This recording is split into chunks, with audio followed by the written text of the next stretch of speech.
ketahuilah sebelum itu kita nak sebut sentuh sedikit tentang perkara-perkara berhubung dengan COVID kita ini.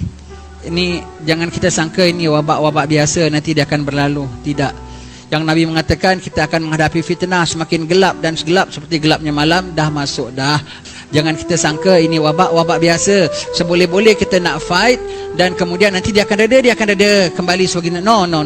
Dia reda tidak. Selagi dia masih sekarang tengah gelap ni, kau grab apa yang kau masih nampak. Kau grab apa yang kau masih dapat. Akan gelap lagi, akan terlepas. Tak grab sekarang, tak dapat. Kita sudah dengar bukan? Nabi kita SAW menyebutkan akhir zaman nanti Kaabah pun runtuh, Quran pun akan lenyap hilang. Satu masa nanti mushaf kita buka kosong, blank. Bahkan yang dalam dada-dada manusia pun akan hilang. Itu Kaabah dan Quran adalah sebesar-besar syiar dalam Islam. Itu pun akan lenyap. Bermakna menuju kepada waktu itu banyak yang akan lenyap lagi. Sampai maksimumnya, paling maksimumnya Kaabah dan Quran pun akan hilang. Dan sekarang banyak sudah mula hilang. Jangan kita tak sedar, jangan kita ingatkan masih lagi macam biasa. Banyak dah hilang. Tak tahu dapat balik ke tidak. Setakat ini kita rasa macam nak dapat balik, terlepas. Nak dapat balik, terlepas. Nak dapat balik, nampaknya makin yang ditunggu macam tak kunjung tiba pulanya.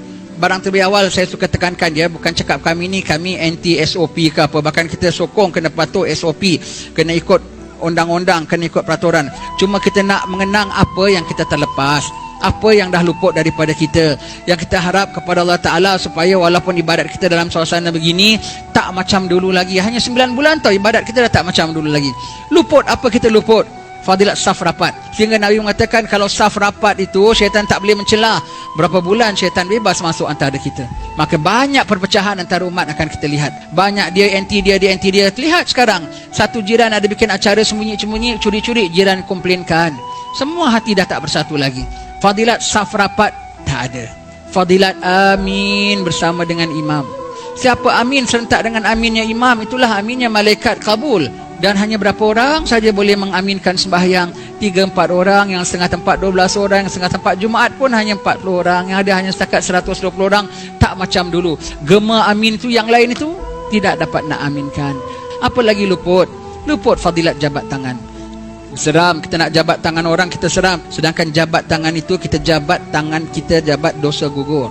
Dan kalau bila kita jabat orang, cuba orang ada COVID, orang ada macam-macam kurap, ada apa semua, kau jabat tangan dia. Boleh terkena kotor dia tak? Boleh terkena cemarnya tak? Boleh kan?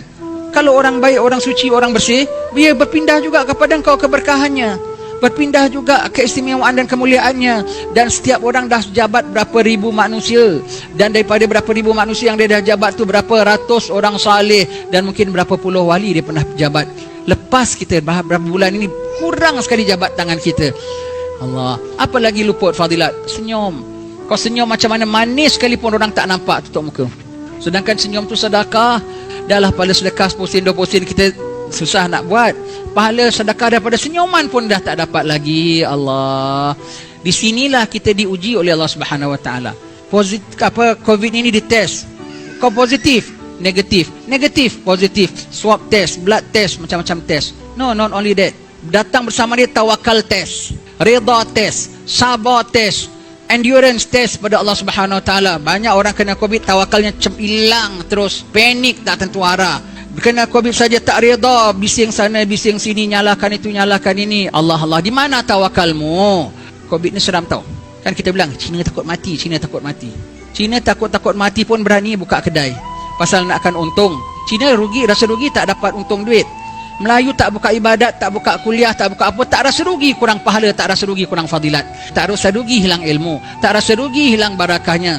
Allah. Kalau lantaran diancam sedikit dengan sedikit takut kuman, kita dah rela macam nothing wrong tertinggalkan ibadat kita, tak sanggup nak mempertahankan agama dalam diri kita sendiri, pegangan agama kita sendiri. Bagaimana diancam pada zaman fitnah nanti akan datang? Diancam nyawa, diancam makanan, diancam kekeringan, diancam dengan kemarau, diancam dengan apa? Sanggupkah kita mempertahankan? Kalau sedikit ancaman dengan worry, takut ke mana je kau dah jadi macam never mind, tak semayang pun tak apa, never mind, tak semayang, dengan rela. Bukan kita bermakna cakap ini suruh ceroboh semua pergi datang ke masjid ramai-ramai beribu-ribu, tidak. Bermakna paling tidak sedih, paling tidak insaf, paling tidak takut. Kau luput macam-macam kau tak sedar dengannya. Allah. Tunggulah bala akan datang. Bala apa? Bala longgar akidahnya. Bala apa? tak begitu prihatin terhadap hukum-hukum Allah Ta'ala. Manakah tidak nanti akhir zaman Dajjal kalau datang, people easily follow them. Sekarang ni tengah proses to reach that zaman. Oh, itu sangat-sangat kita seram, kita takut. Kalau dah datang, susah sekali, susah. Nanti barulah yang besar lagi datang, iaitu apa, bala kiamat sekali habisnya. Semuanya menjurus kepada itu. Bukan wabak ni wabak biasa saja ya. Ini adalah satu ujian peringkat awal bagi kita. Selamat kau, mudah-mudahan kita selamat, mudah-mudahan Tuhan terima kita ya. Kita belajar apa yang ada pada wabak ini. Ini COVID ni tentera Allah Ta'ala. Bagi orang-orang jahat memang sebagai punishment bagi mereka. Bagi setengah orang untuk mereka insaf, tobat. Bagi setengah orang menjadi kafarah dosa-dosanya. Dan saya cakapkan ini semua untuk sama-sama kita renung, untuk sama-sama kita takut, untuk sama-sama kita berlindung. Jangan sampai kita terperangkap. Bigger examination would come.